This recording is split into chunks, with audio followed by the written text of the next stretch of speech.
Watchman అన్నా మా పిల్లకాయల్ని స్కూల్లో జాయిన్ చేపిద్దాం అనుకుంటున్నాము. చెప్పండి అమ్మా. లోపల చదువు బాగా చెప్తారా?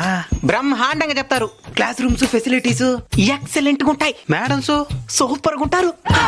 అదే పాఠాలు సూపర్ గా చెప్తారన్నాను. ఫీజే మాత్రం ఉంటది. తక్కువేనయ్యా, ఆస్తులు అమ్ముకుంటే సరిపోతుంది. అన్నా ఈ స్కూల్లో చదివిస్తే మా పిల్లలు తప్పకుండా ప్రయోజకులు అవుతారు కదా. ఏందమ్మా ఇంకా నమ్మనంటున్నావు నువ్వు? అంతెందుకో, నేను కూడా ఇదే స్కూల్లో చదివి ఇక్కడే వాచ్మెన్ జాబ్కి సెలెక్ట్ అయినా. నా పిల్లలు కూడా ఇక్కడ చదివి లోపల ఆయాగా పనిచేస్తున్నది. రేపు పొద్దున మా మేనేజర్ ఇంకో 2 స్కూల్ కట్టాలన్నాడు.